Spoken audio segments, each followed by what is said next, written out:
یہ عرس وغیرہ جو منائے جاتے ہیں، فاتحہ خوانی جو کرائی جاتی ہے، یہ کیوں کرائی جاتی ہے، کیا فائدہ ہے اس سے؟ تو میں کہنا چاہوں گا کہ دور حاضر میں تو یہ کام بہت ضروری ہونی چاہیے، کیونکہ اس وقت بلیات کا اور بیماریوں کا کثرت سے پایا جانا ہم لوگوں کو نظر آ رہا ہے کہ لوگ کثرت سے بیمار ہو رہے ہیں، طرح طرح کے اثرات میں ملوث ہو رہے ہیں۔ لہذا ان تمام بری چیزوں اور بیماریوں سے نجات کے لیے ہم اولیاء اللہ کو یاد کرتے ہیں، کیونکہ حدیث پاک میں آیا ہے جہاں اللہ والوں کا ذکر ہوتا ہے وہاں اللہ کی رحمتوں کا نزول ہوتا ہے، اور جہاں اللہ کی رحمتوں کا نزول ہوتا ہے وہاں پر اس مقام پر اگر دعا کی جائے تو اللہ تبارک و تعالی دعا کو قبول فرماتا ہے۔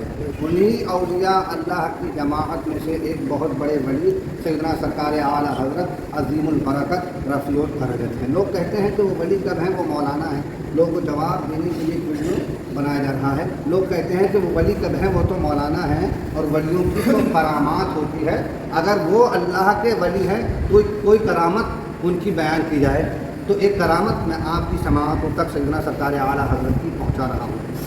ایک انگریزوں کا وفد ایک مرتبہ سیدنا سرکار اعلیٰ حضرت کی بارگاہ میں حاضر ہوا، اور حاضر ہو کر کے عرض کرنے لگے وہ لوگ کہ سرکار آپ اللہ کے ولی ہیں؟ آپ خاموش ہو گئے۔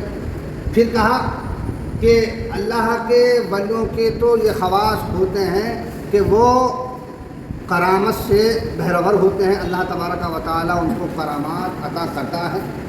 آپ خاموش ہو گئے۔ پھر کہنے لگے کہ اچھا کیا آپ پرندوں کی بولیوں کو جانتے ہیں؟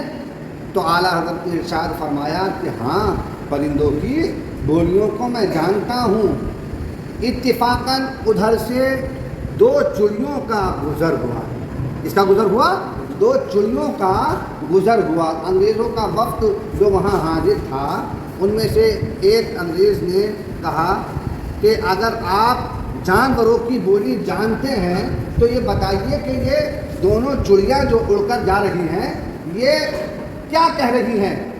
تو سرکار نے ارشاد فرمایا، میرے اعلیٰ حضرت نے ارشاد فرمایا کہ میں بخوب جانتا ہوں یہ کیا کہہ رہی ہیں۔ اس میں آگے والی چڑیا کہہ رہی ہے کہ چلو جلدی چلو، جلدی اڑو، جلدی چلو کہ رات کا اندھیرا قریب ہے، اندھیرے میں پھر ہمیں اپنا گھر تلاش کرنا دشوار ہوگا۔ انگریز نے جب یہ بات سنی تو کہا کہ اچھا آگے والی چڑیا کی بات تو آپ نے جان لی، سمجھ لی، ہم یہ جاننا چاہتے ہیں کہ پیچھے والی چڑیا کیا کہہ رہی ہے، ذرا آپ یہ بھی جو ہے بتائیں۔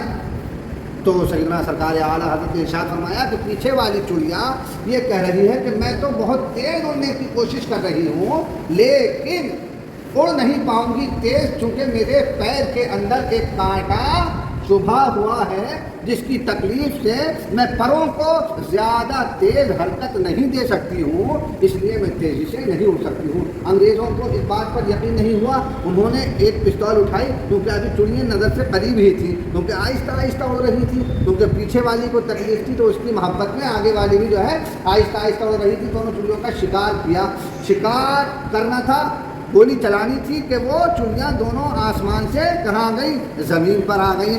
جب زمین پر آئی اور پیچھے والی چڑیا کو دیکھا تو یقیناً اس کے پیر میں کیا تھا، کانٹا لگا ہوا تھا۔ ان تمام انگریزوں نے جب یہ معاملہ دیکھا تو برجستہ کہہ اٹھے کہ اے سرکار اعلیٰ حضرت آپ بھی حق ہیں، اور آپ کے وہ سردار جن پر آپ ایمان لائے یعنی رسول اعظم محمد رسول اللہ صلی اللہ علیہ وسلم بھی حق ہے، ان کی شریعت بھی حق ہے، ان کا پروردگار بھی حق ہے۔ ہم آج ہی جو ہے دائرہ اسلام میں داخل ہونا چاہتے ہیں، ہم کو اپنے دست برحق پر کلمہ طیبہ پڑھا کر کے اسلام میں داخل کر دیجیے۔ تو یہ اولیاء اللہ کی شان ہوتی ہے کہ وہ جانوروں کی بولیوں کو بھی سمجھتے ہیں، سمجھتے ہیں، اور ان کے ذریعے جو غیر مسلم لوگ ہوتے ہیں، جو کفار ہوتے ہیں، مشرکین ہوتے ہیں، کفار و مشرکین کی جماعت بھی دائرہ اسلام میں داخل ہو جاتی ہے۔ ہم پوری عمر اپنی ایسے ہی گزار دیتے ہیں، ایک بھی جو ہے ہم اسلام کے قریب کسی کو نہیں کر پاتے ہیں، اور ہمارے احوال دیکھ کر کے تو حال یہ ہے کہ جو لوگ مسلمان ہیں وہی ہم سے متنفر ہو رہے ہیں۔ ارے غیروں کا اندر آنا تو بہت بڑی بات ہے، ہمارے احوال ایسے ہو گئے کہ اپنے ہی ہمیں دیکھ کر کے متنفر ہو جاتے ہیں، لیکن اولیاء اللہ کی یہ شان ہوتی ہے کہ انہیں دیکھ کر کے کیا ہوتا ہے، غیر بھی اپنے ہونے لگتے ہیں۔ اسی لیے اولیاء اللہ کا ہم ذکر کرتے ہیں کہ اولیاء اللہ کے ذکر سے اللہ کی رحمتوں کا نزول ہوتا ہے، اور جہاں بھی جس محلے کے اندر بھی اللہ کی رحمت کا نزول ہوتا ہے وہ محلہ تمام آفت و بلیات سے کیا ہو جاتا ہے، محفوظ و معمون ہو جاتا ہے۔ اور اس وقت جب اللہ کی رحمت کا نزول ہوتا ہے تو جو دعا بھی کی جائے وہ کیا ہوتی ہے، قبول ہوتی ہے۔ لہذا اللہ تبارک و تعالیٰ کی بارگاہ میں دعا ہے کہ مولا اپنے سچے بندے سیدنا امام احمد رضا خان علیہ الرحمہ سیدنا اعلیٰ حضرت کے فضل و برکات سے ہمیں مستفید و مستفیض فرمائے، ان کی ذکر خوانی سے ہمارے محلے کو یہاں ہمارے محلے کو اور جو بھی حاضرین ہیں یہاں تمام کو جملہ بلیات سے محفوظ و معمون فرمائے، اور ہم لوگوں کی جو دعائیں ہیں ان کو قبول فرمائے۔ وما علینا الا البلاغ۔ السلام علیکم ورحمۃ اللہ۔